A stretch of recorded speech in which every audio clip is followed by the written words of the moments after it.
¿Está usted enfermo? ¿Se siente enfermo ahora? ¿Cuál cree que es la medicina para su enfermedad? Bienvenidos a Filosofía Apuntes, Apuntes de Filosofía. Hoy estamos a 1 de diciembre de 2017 con la teoría de los 4 humores. La teoría de los 4 humores. Una teoría que existió por lo menos hasta el siglo XIX. El siglo XIX, una teoría médica que nace en las teorías y en el pensamiento hipocrático, ¿no? De Hipócrates, obviamente, el padre de la medicina. Y vamos a verlo porque muchos filósofos se van a basar en estos 4 humores, lo van a mencionar, los van a relatar, incluso se van a apoyar en sus teorías. Por ejemplo, vamos a tener a Galeno, un filósofo romano, que va a hablar también de estos 4 humores. ¿Ya? Así que primero que todo vamos a ver el término, ¿no es cierto?, humor, y después vamos explicando la teoría de los 4 humores. Hay 4, imagínense. Así que sin más dilación, vamos allá.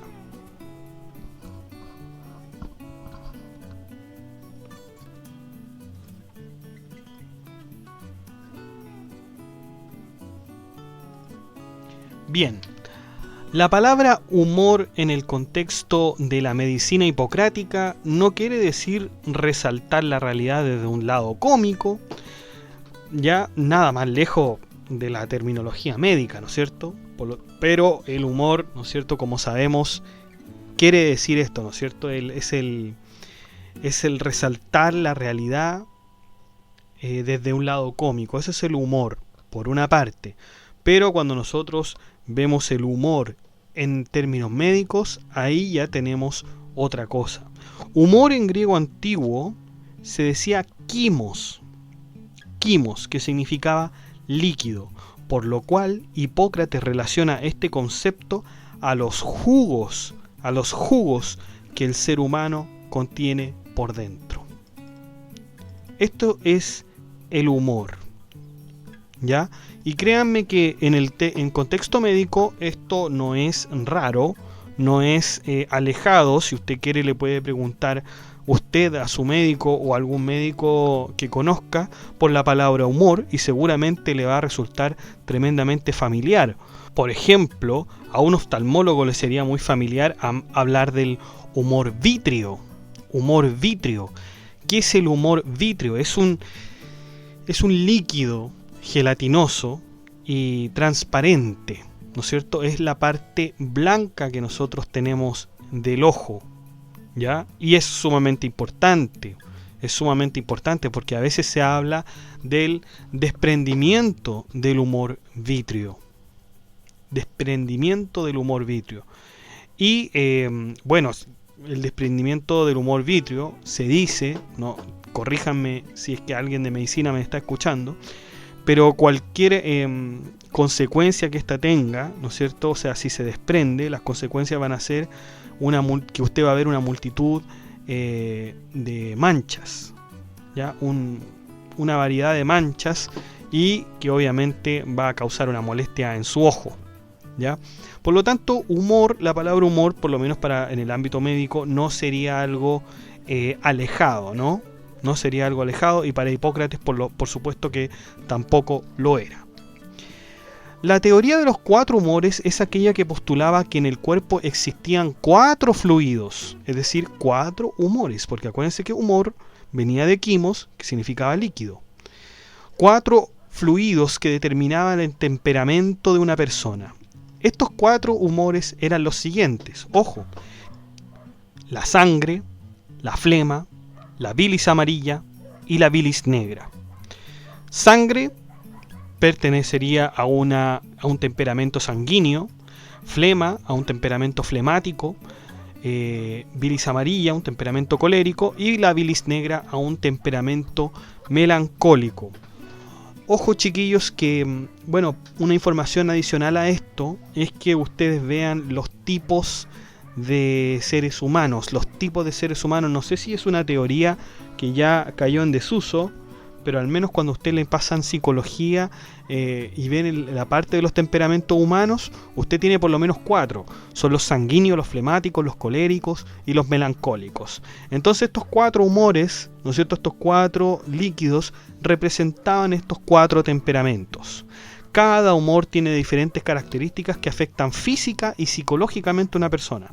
De acuerdo al mismo Hipócrates, las enfermedades provienen justamente del exceso o falta de estos fluidos en el cuerpo. Una técnica muy utilizada para frenar, por ejemplo, la fiebre, era hacer una pequeña incisión en la cabeza para liberar un poco de sangre que estaba en exceso en la cabeza. Es decir, en pocas palabras, chiquillos, a usted le duele la cabeza porque usted tiene mucha sangre en la cabeza.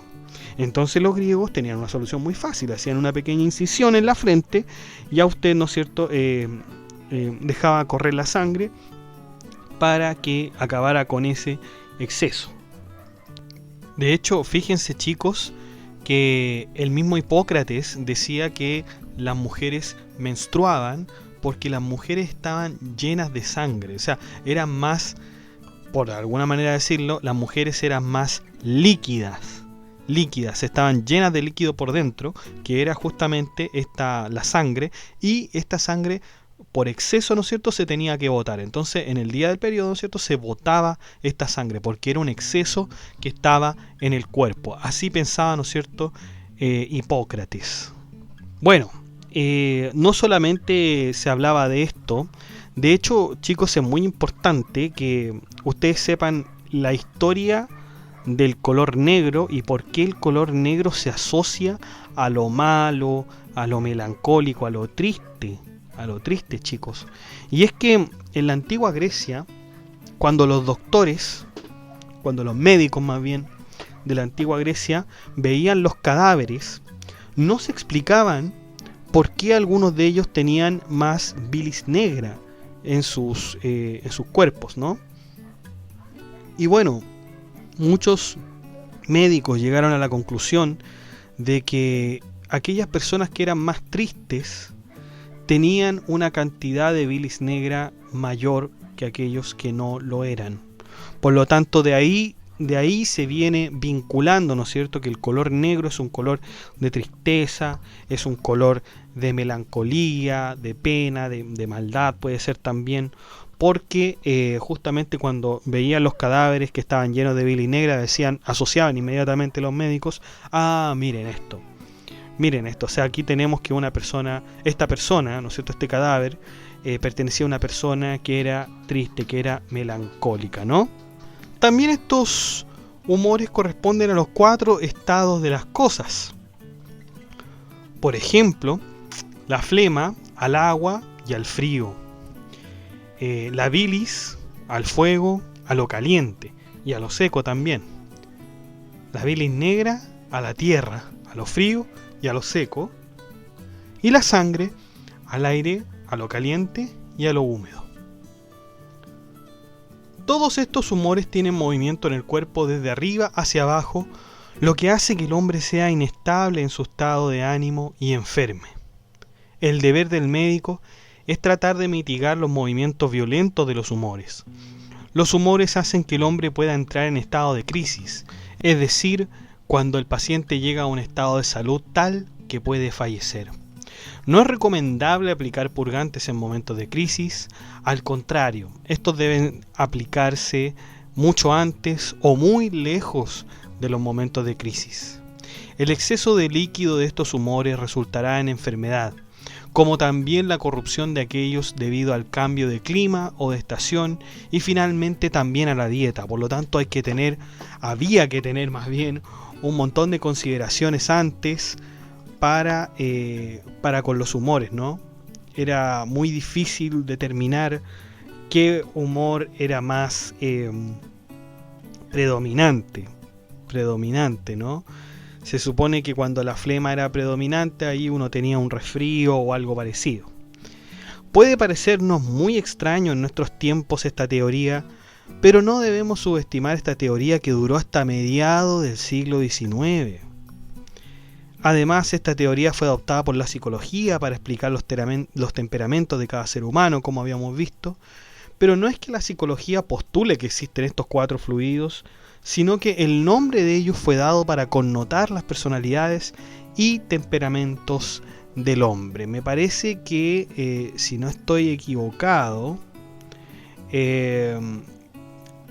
también la reina Victoria alguna vez se refirió, ¿no es cierto?, a los 4 fluidos también. Si no es la reina Victoria, no recuerdo entonces quién fue.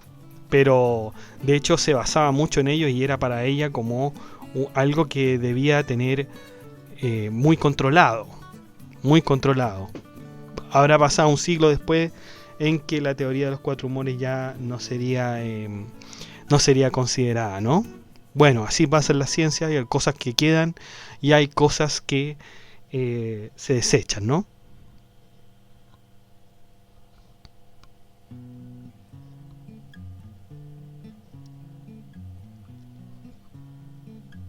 Bueno chicos, y eso ha sido todo con la teoría de los humores. Muchas gracias por visitar el blog. Acuérdense que el blog está en la descripción.